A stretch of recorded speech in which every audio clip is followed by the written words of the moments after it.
လုံခြုံရေးဝန်ထမ်းတယောက်ကကင်းလက်ကားကိုမောင်းနှင်လာပြီးချမ်းသာတဲ့တတိမတယောက်ရဲ့ရှေ့မှာရက်လိုက်ပါတယ်သူကအဲ့ဒီမျိုးသမီးရဲ့မျက်လုံးထဲကလိုချင်တတ်မှတ်တဲ့အကြည့်တွေကိုမြင်နေရတယ်လို့ဒီလုံခြုံရေးအစ်စ်ကစီကံဖောက်ချင်စရာကောင်းလောက်အောင်ချုံမောလုံးတယ်ဆိုတဲ့သူမရဲ့အတွေးကိုပါကြားနေရပါတယ်သူကသူ့မှာရှိနေတဲ့စွမ်းအားရှင်စနစ်ရဲ့စွမ်းအင်ကိုအံ့ဩနေတော့မှပဲလှပတဲ့တတိမကရှေ့တိုးလာပြီးအကူအညီတောင်းပါတယ်ပြီးတော့သူ့ကိုစတင်ထိတွေ့ပါတော့တယ်အဲ့ဒီအချိန်မှာပဲစနစ်ကကနဦးတာဝန်စတင်ပါပြီးနှလုံးသားလှုပ်ခတ်စီမဲ့ကိုတင်းနဲ့စမ်းသပ်မှုစတင်ပါပြီလို့သတိပေးလိုက်ပါတယ်တာဝန်ကတော့သူမရဲ့အထုပ်တွေကိုအိမ်ထဲထိလိုက်ပို့ပေးရုံပါပဲ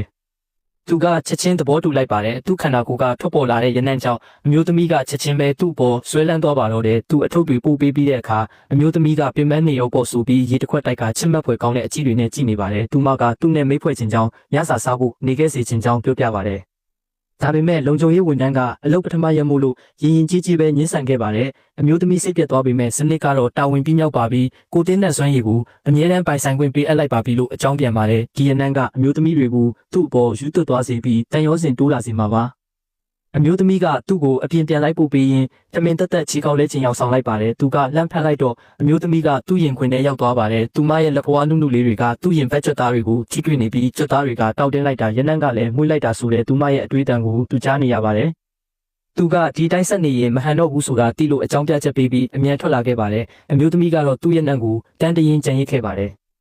သူအဆောက်အုံအပြင်ဘက်ရောက်တာနဲ့ရုတ်တရက်အဲ့ဒီအမျိုးသမီးရဲ့အတန်ကိုထပ်ချလိုက်ရပါတယ်ဒါပေမဲ့ဒီတစ်ခါတော့လေတန်ကအယမ်းမှုနေတဲ့ပုံစံဖြစ်နေပါတယ်ဘေးပတ်ဝန်းကျင်ကိုကြည့်လိုက်တော့လမ်းဘေးလူမိုက်ဖွဲကသူမရဲ့အခြေအနေကိုမြင်ပြီးမကောင်းတာကြံဖို့လုပ်နေကြတာပါ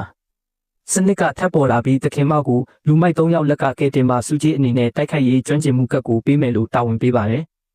လူမိုက်တွေကအမျိုးသမီးကိုနှောက်ယှက်နေပြီးသူမကတိုးထုတ်နေပေမဲ့သူတို့ကပိုပြီးအတင်းရဲလာကြပါတယ်သူတို့တခုခုလုပ်တော့မဲ့အချိန်မှာပဲလုံခြုံရေးဝန်ထမ်းကရှေ့ကနေဝင်ပိတ်ရက်လိုက်ပါတယ်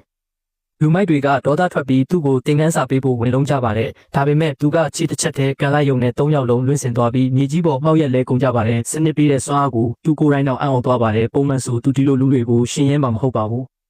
တာဝန်ပြီးမြောက်သွားလို့တိုက်ခိုက်ရေးစွမ်းရည်ကိုအပိုင်ရရှိသွားပါတယ်သူကအမျိုးသမီးကိုတွားထုတ်ပေးလိုက်ပါတယ်နှစ်ကြိမ်တိုင်းကဲတင်ခံရပြီးတဲ့နောက်အမျိုးသမီးကသူ့ရဲ့အချစ်ကိုမထိန်နိုင်တော့ပဲသူ့ကိုဖတ်လိုက်ပါတယ်မင်းစီကအနက်လေးကအယမ်းမွေးတာပဲလို့ပြောပြီးသူ့ကိုပြန်ဖတ်ထားဖို့တောင်းဆိုပါတယ်အမျိုးသမီးကအယမ်းမှုနေပြီးအန်ရများတဲ့အတွက်သူကအိမ်ပြန်ပို့ပေးလိုက်ရပါတယ်တာဝန်ပြီးလို့သူပြန်ထွက်မယ်လို့တော့အမျိုးသမီးကဘာလို့ဒီလောက်အများကြီးတောက်ထားရတာလဲလို့သူတွေးနေမိပါတယ်အဲ့ဒီအချိန်မှာပဲအမျိုးသမီးကသူ့ကိုအနောက်ကနေလှမ်းဖက်လိုက်ပြီးကျေးဇူးပြုပြီးမသွားပါနဲ့လို့တောင်းပန်လိုက်ပါတော့တယ်